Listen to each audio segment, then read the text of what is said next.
Alcohol is not a solution to anything. Even if you are in a depression, even if you are angry and you think that alcohol will bring happiness, it's a short-lived, dangerous happiness. Never find alcohol as a solution to your happiness. There is no happiness in alcohol. There is hangover in alcohol. There is sickness in alcohol. You must ask those who drink. The following day they look like zombies. Even Vaseline doesn't sit on their skin. It doesn't matter how much long they bath because of that alcohol. Save yourself from puza face. Start drinking water and leave alcohol. Alcohol is not sustainable.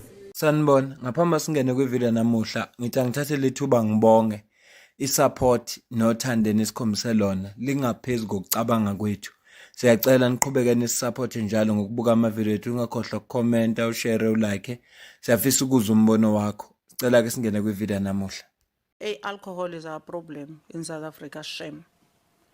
That one, I don't know how you are going to deal with, but this thing of drunkards that kill our people. Ngifisa ukuthi kunoma ubani ongase aphatheke kabi noma engezwa kahle kule nkulumo engifisa sibe nayo namhlanje, azi ukuthi from the bottom of my heart I don't care ukuthi ufila kanjani. Uthi yonke into ezokhulunywa la nezovezwa la ngiyihlosile, ngihlosa ukukhuluma ngayo injengoba injalo. Ayikho inkulumo engizothi bengingahlosile ukuyibeka ngalendlela, cha, izoba njengoba injalo. Yingakho nje ngiqale ngafaka ivideo kaMama lo Veronica Mente oyimember ye-EFF, ngimgcine seva lapha kwi-portfolio committee okuthiwa iSCOPA, Standing Committee on Public Accounts. Sasike sikhulume ngalolu daba lithintayo.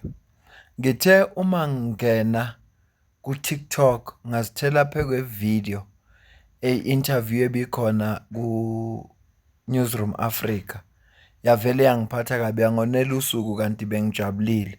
Cela ubone la. So we spoke, there's a company called Trade Intelligence that tracks retail sales, and the number is 150 billion rand per annum for alcohol sales. So, you know, on average, that works out to 414 million rands per day spent on alcohol. And according to the social development deputy minister last year, that triples in a week between Christmas and New Year's, which is not hard to believe, given that, you know, people are celebrating Christmas, celebrating the weather of summer in South Africa, and obviously New Year's is a huge moment for celebration, generally using alcohol for a lot of people. So it just shows how much that spend increases during this one particular period of the year in South Africa. Nziphutha ngathi Newsroom Africa beku-SABC. Kodwa mawuzwa bathi abantu base South Africa baspenda about 150 billion rand etshwaleni ngonyaka. Kodwa njengoba kuyilezi khathi zamaholidi kaKhisimusi no New Year, abantu baspenda 414 million per day etshwaleni kuphela. Kahle kahle siyapi njengesizwe simnyama? Uma nje sisikhuluma nje iqiniso, uma ngathiwa asike sixoxe. Sixoxe nje sodwa. Futhi sikhuluma isiZulu abanye abasizwe. Siyapi? Uma sikwazi ukuspend imali engaka, sisiyapi? Lezo mase libuka ngamehlo engqondo eminyakeni u20 lizobe linjani? Uma ungasubheke iyouth ekhula manje angeke ifane neyouth engu76.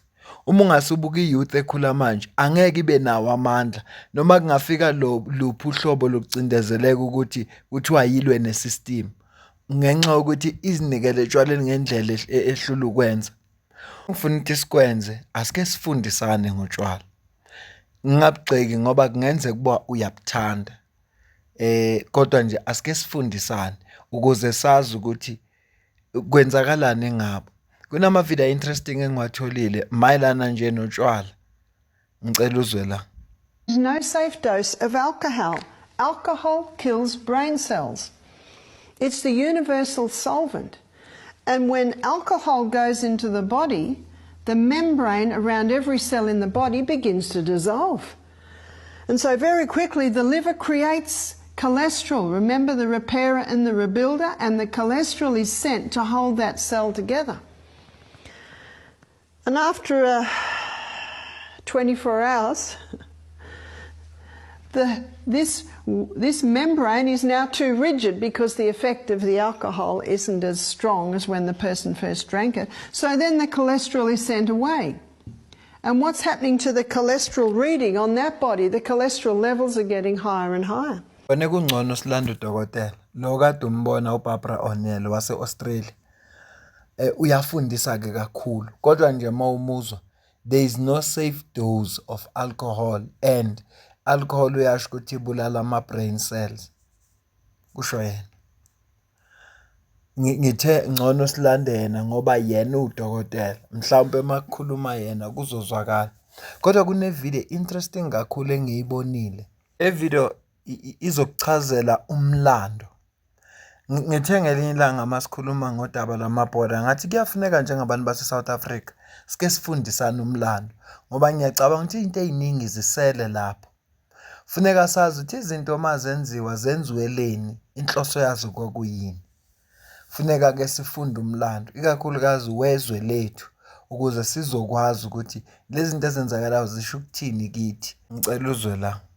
When we talk about alcohol being used as a tool of control in South Africa specifically, most of us think of the farms. We've spoken about the DOP system, where workers got paid with wine. But alcohol wasn't just used to control labor in rural areas. It was also used in urban areas, especially in black townships. From the 1920s onwards, South Africa's state began to understand alcohol as more than just a drink. It became a policy tool, a way of regulating labor, extracting revenue, and weakening our resistance. It starts with segregation-era urban planning. As more black people moved into towns, so they saw the presence of these black people as economically useful but politically dangerous. So how do you control this? Well, you control their movement, you control their money, and you control their drinking. By the mid-1920s, municipalities decided, we're going to start beer halls.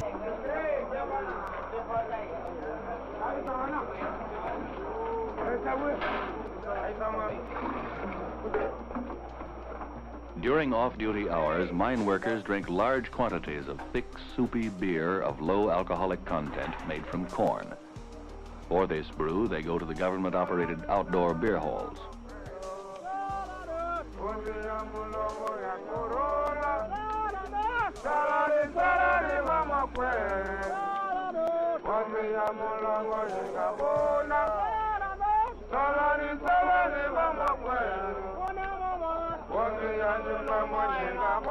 Profits? Where do you think that went? Yep, right back into the municipal budgets. In some towns, these beer halls were a major source of public income, funded almost entirely by black wages. Then came the Liquor Act of 1928, a turning point really, because this is where they realized we need to control this. A few men find their way to the more sociable shebeens, which provide stronger drink as well as female. Ningixoleleke ngesound kule ngxenye le ngenxa ukuthi kuno music izosihlupha in terms of copyright ingakho music nguvalile kodwa izoqhubeka la ikhuluma khona uzoyizwa kodwa nje kwamanje ngicela ungixolele kancane ngoba angeke ngikwazi ukuyidlala izongihlupha ngenxa ye copyright. Made it illegal for black people to brew and sell their own traditional beers. The state, through these beer halls, were allowed to sell to black people. So if you were brewing alcohol for your house or for your community, you could be fined, jailed, and your place would be continuously raided, while the state encouraged you to drink their version, their controlled spaces, for their profit. They were cutting off independent economics in townships, pushing alcohol into state-owned channels and keeping people docile after long hours of labor. And it worked. Alcohol became one of the state's most effective tools to extract money from black communities while appearing neutral.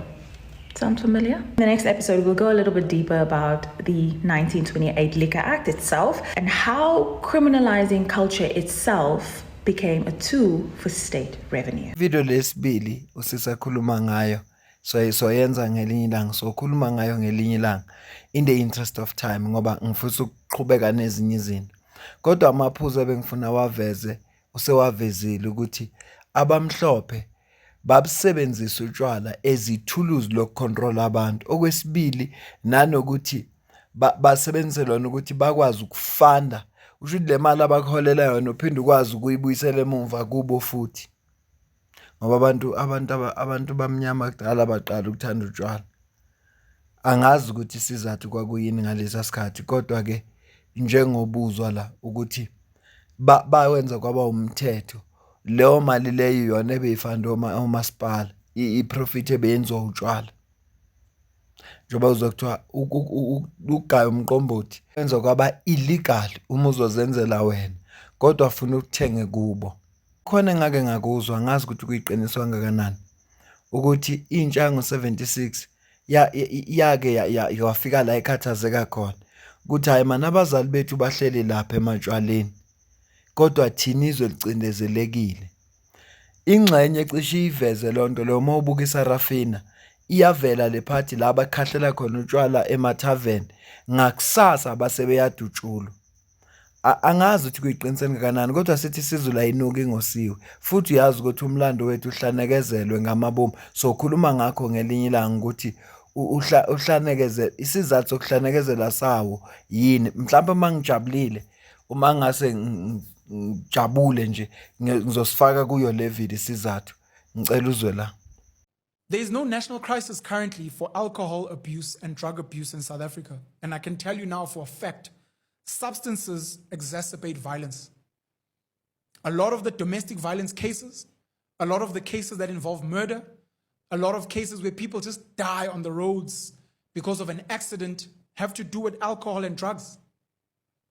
But that's not being raised as a red flag to say, hey, how many of these women, how many of these men, how many of these children died at the hands of someone that was intoxicated or that was high? How many of these men, when they go out and they violate and assault people, are high and drunk? And some of them might even say, I don't remember what I was doing. We've got a deep problem here, and if we can fix this problem, we're going to see the ripple effects of a lowering of the cases of violence against women, against children, and against other men. Amachita amaningi kill each other. The number of times I've heard of men being stabbed, being shot at a tavern, at a shebeen. The number of times I've heard that because they were drunk. And one guy was flirting with another guy's chick. Another guy caught another Jane kissing his woman. They all drunk. People get shot and die. Ngizwa abantu mabekhohlisana kuthiwa abantu basemathaveni bayathandana, abantu basetshwaleni bayathandana. Kukhulunywa ngabantu abanezimpi eziyinqaba, kukhulunywa ngabantu abakwazi ukubamba igqubu la last year anela ngathola utshwala livuke libe lisha. Izimpi ezibasemathaveni, okuhlala endaweni eseduze nethaveni uzozwa mase kushawana. Uma ngakhulunywa la kuthiwa sikhulume, kukhona abantu abalahlekelwa zihlobo zabo ezafela etshwaleni. Uma bethandana bengafani namakholwa, kuza kanjani ukuthi balwe babulalana? Angifuni ngena kakhulu kuleyo, kodwa into eshow Phenwel ibaluleke kakhulu. Ugovernment wethu akatreat utshwala njenge disaster. Ingozi eziningi ezivela emgwaqweni zivela ngenxa yetshwala. Zivela nje ngenxa katshwala nama drugs. And kuyahambisana ukwazi ukukhuluma ngama drugs ushiya utshwala. Ngicela uzwe la. Some of this stupidity must not be tolerated. You must start acting responsibly. There is nothing good about alcohol. Alcohol is destructive. Alcohol destroys families. Alcohol destroys life. Alcohol contributes to unprotected sex and spreading of diseases. That's what you are celebrating. Alcohol violence, children and women. The whole activist who said we stand against this and that, you come and celebrate the sale of alcohol. It was the youth of 1976 who went around closing bottle stores, destroying alcohol that they found in homes, and saying to the elders who are dying out there, you are indulging in alcohol instead of coming to fight for our freedom. This alcohol contributed to the delay of our freedom because people found comfort in alcohol. We don't need alcohol, we need land. Yabona lento ebengisho ukuthi ngayizwa kodwa bengenaqiniso lwayo. Usefike wayiconfirm uCIC ukuthi intsha ngo76 into eyayenza kuqala ngaphambi bamashe baqale ba destroy utshwala, ba destroy ama tavern, ba destroy emakhaya ngoba abazali babehlele etshwaleni. Mhlawumbe isona sizathu senza ukuthi badutshule ngomhla ka16 ngoba mawucabanga nje kahle nawe nje usenza ingqondo yakho. Labantu bebetoyitoya sonke lesikhathi kodwa bebengadutshulwa. Why specifically ngomhla ka16 bedutshula emveni kokuba sebe destroy utshwala?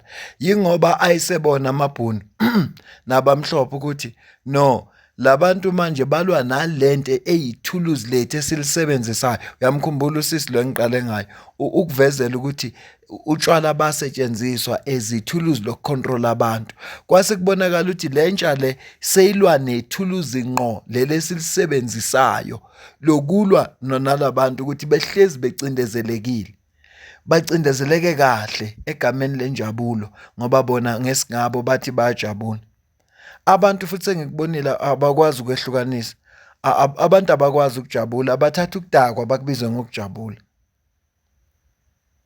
We've seen professionals who've been at the highest heights in whatever discipline in their careers, whether it be in the legal space, in the business space. We've seen some even in the political space that alcohol has destroyed their careers. And if you need to take hard steps, you need to take hard steps because alcoholism, amongst other issues, and I'm sure we'll touch upon them later, is robbing our country of the brightest talents, the brightest minds.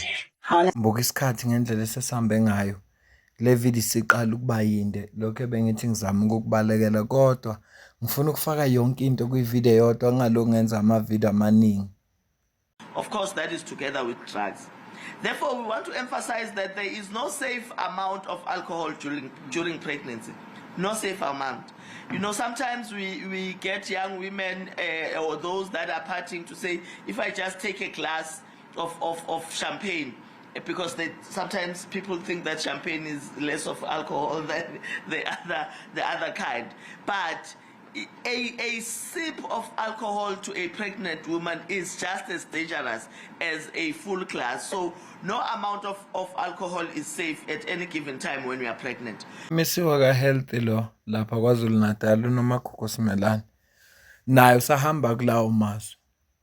Kodwa nokhulumela kakhulu kwabesifazana abazithwele. Siyazi ukuthi kulokhu njengoba beku Christmas bekhulunywa ngezingane ezino 13 years no 15 years. KZN ya leader kanti bekulida Eastern Cape. Manje sekuyi KZN leader ingane ezincane nje ezibelethile. As under 18 njengoba bekubelethe ingane ezino 13 years. Alcohol is a wonderfully clever drug. It's quite promiscuous. It's a small molecule, gets in the brain very fast, and it turns on or turns off a whole range of different brain areas. It turns off the areas which give us responsibility, make us worry, make us anxious. So we relax, we feel cheerful. But we also do crazy things, and sometimes we like that. So it has a very broad action in the brain. It improves mood, reduces stress, reduces anxiety in small amounts. But of course, the more you take, you get into problems of intoxication and unsteadiness. It's probably fair to say that every single neuron in the brain, those 200 billion neurons in the brain, they're all affected by alcohol at some point.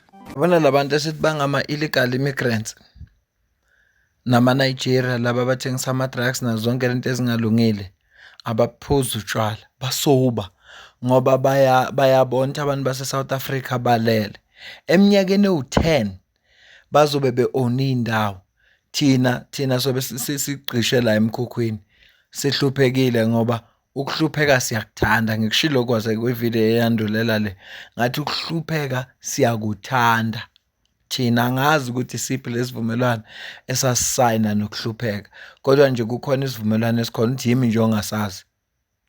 People don't know the limits when it comes to alcohol. People don't know okay, I'm drunk. They don't want to be drunk, right? They want to drink until they can't walk, which I don't understand. What is the satisfaction of me being so drunk that I'm sleeping on the floor and people are laughing at me or whatever, you know? I get Slampe wanting to just get out, you know, just relax, just a little bit. I get that. But the one thing I can't ever get an answer on is why do people who drink alcohol want to drink Monday, Tuesday, Wednesday, Thursday, Friday? Or if I'm drinking Friday, Saturday, Sunday, I must drink until I can't remember my name, you know?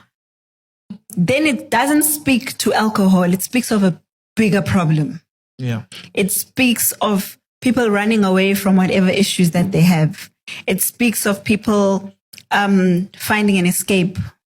It speaks of people who don't want to face reality. And that's why we've heard, I was watching a clip of General Mkhwanazi saying that the biggest problems that they have in our community, 80% of them are probably caused by alcohol. Izwe lethu lizohamba kahle sibhekile.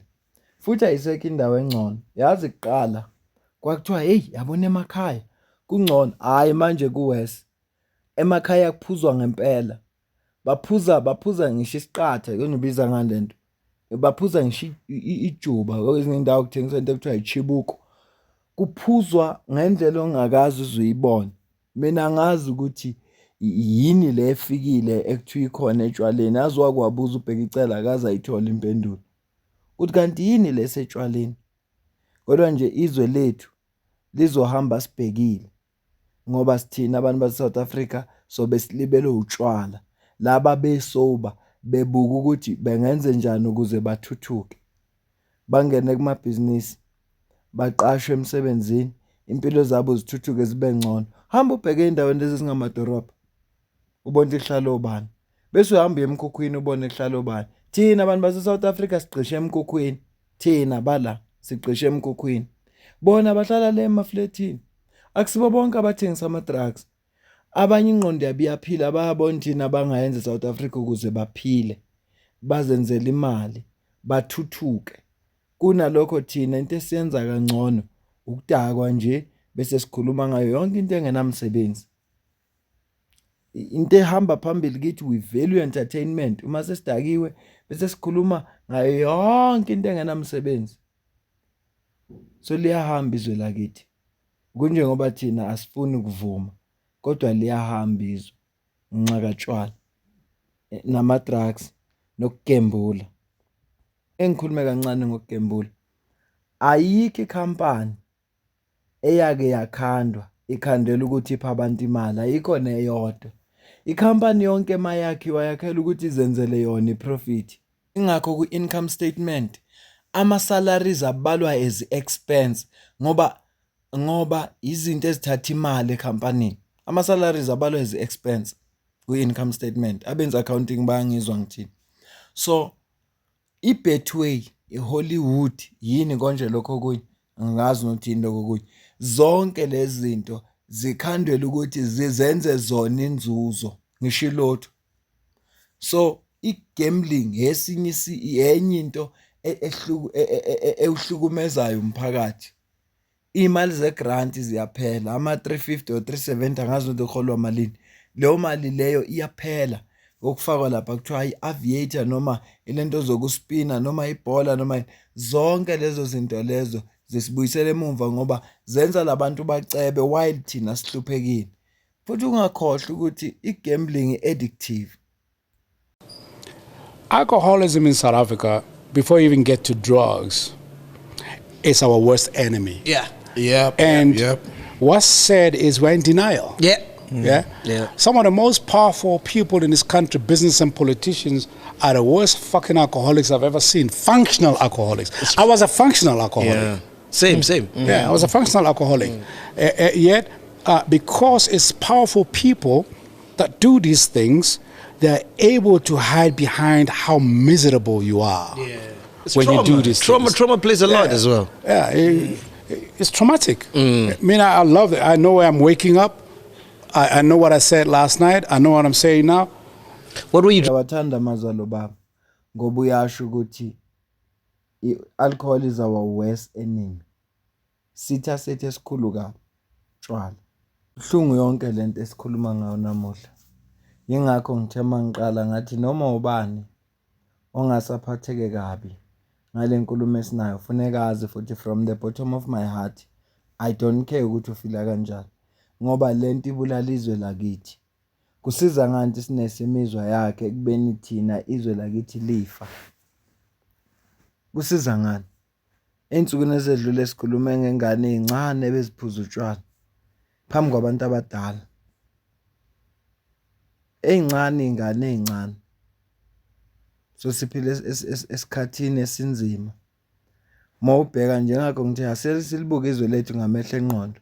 Emva kweminyaka ewu20 lizobe likuphi? Kunento ezibhlungu ezasho uYan Smart ngabantu abamnyama. Kodwa efuna ngelinye ilanga sibhekane nazo ngoba ziyiqiniso. Ngizokucaphunela ivideo kaDr Lwazi Lushaba. Kodwa bengifisa ukuthi ngathi ngingathola ithuba noma la sizokhanda khona ivideo siyixoxe kahle indaba yakhe. Sake sayixoxa ngaphambilini ngesikhathi ayikhuluma ngokwakhiwa kwamalokishi. Ekhuluma ngokufika kwamandiya ukuthi afika kanjani amandiya njengoba emaningi ngapha eDurban. Ayizokwenzani la eSouth Africa. Angese kodwa le ngifuna ukuyicaphuna manje uzokuzwa ukubaleka kwayo nokuthi kungani ngiyifaka kule video. Bese siyayivala le video mangiqeda lapha.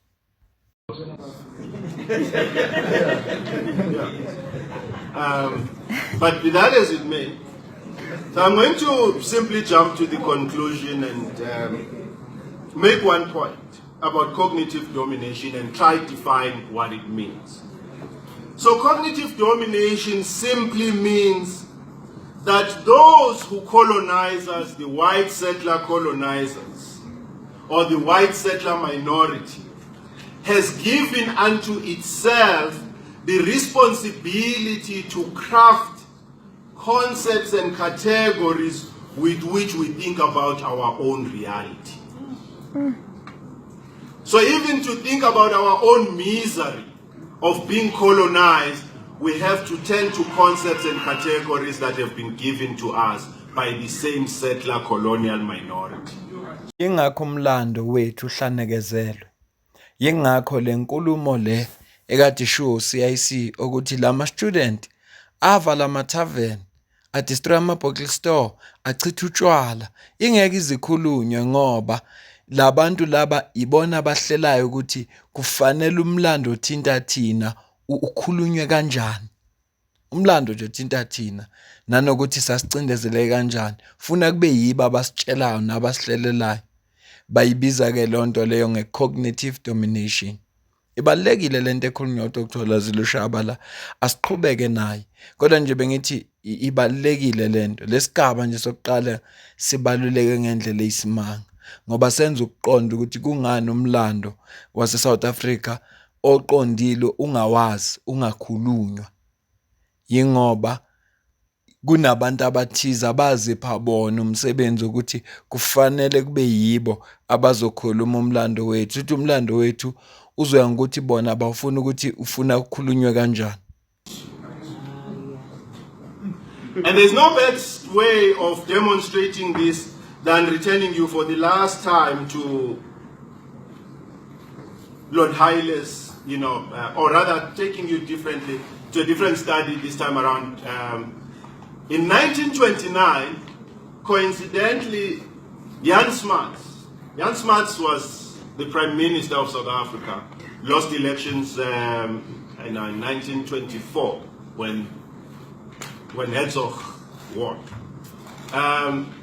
Jan Smuts in 1929 got invited to deliver the Rhodes Memorial Lectures at Oxford University.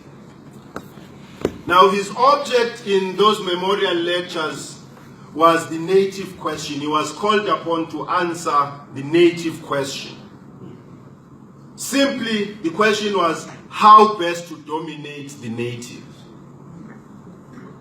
In trying to answer the question, Jan Smuts said, well, there is something that you must do before you legislate. You do not just rush into legislating. First, you must understand the psychology of those and the character of those that we are going to be legislating for.